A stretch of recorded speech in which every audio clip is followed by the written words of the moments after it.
আন্তর্জাতিক সম্মেলনে সকলে দাবি রাখতে চাই, বাংলার জমিন অচিরেই এই গোলাম আহমদ কাদিয়ানী সম্প্রদায়কে অমুসলিম ঘোষণা করতেই হবে। হাত তুলি তো ঠিক কিনা, জবানগুলি তো ঠিক কিনা। আল্লাহ পাক যেন বাংলার জমিন অচিরেই এই গোলাম আহমদ কাদিয়ানী সম্প্রদায়কে অমুসলিম ঘোষণা করে তামাম বিশ্বের মধ্যে সুস্পষ্ট করে দেয় যে কাদিয়ানী সম্প্রদায় কখনো মুসলমান নয়, তার সম্পূর্ণ মুশরিক, সম্পূর্ণ কুফরির মধ্যে অন্তর্ভুক্ত। কথা ঠিক কিনা?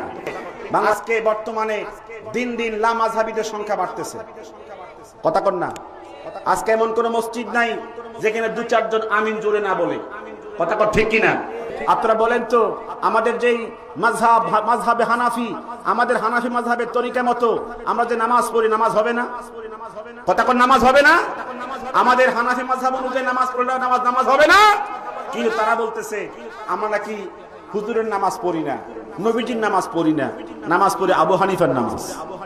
আমরা কি আবু হানিফার নামাজ পড়ি? কথা কোন আবু হানিফার নামাজ পড়ি? ইমাম সাহেব নামাজ পড়ালে পরে নামাজের পেছনে মুক্তাদি যখন ইমামের পেছনে নামাজ পড়বে তার কি সূরা পড়তে হবে? কথা কোন সূরা পড়তে হবে? ওরা বলে সূরা না পড়লে নামাজ হবে না। অথচ নবীজি বলেছেন কিরাতুল ইমামে কিরাতুল লাহু, ইমাম যখন তেলাওয়াত করবে তার পেছনে যত মুসল্লি থাকবে তাদের নামাজের মধ্যে তেলাওয়াত করতে হবে না, ইমামের তেলাওয়াতই যথেষ্ট হয়ে যাবে। ঠিক না বে ঠিক? কথা কর ঠিক না বে ঠিক? আজকে ওরা বিভ্রান্ত করে সরল প্রাণ যুবকদেরকে বিভ্রান্ত করতেছে।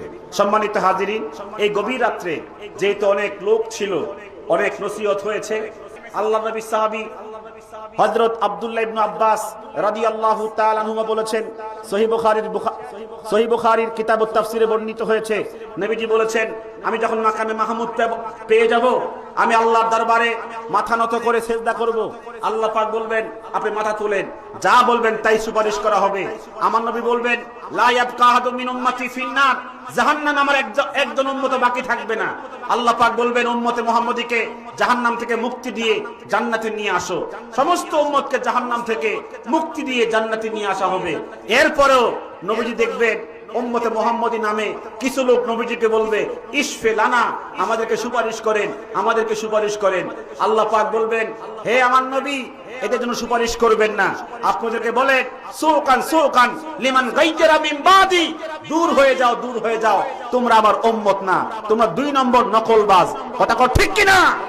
বাংলার জমিনে 1 নম্বর 2 নম্বর উম্মতের মধ্যে সবচেয়ে প্রধান তালিকা হচ্ছে গোলাম আহমদ কাদিয়ানী সম্প্রদায়। ঠিক না বে ঠিক? এই গোলাম আহমদ কাদিয়ানী সম্প্রদায় যারা আমার নবীর উম্মত দাবি করে তারা কশিন কাল আমার নবীর উম্মত হতে পারে না। ঠিক না বে ঠিক?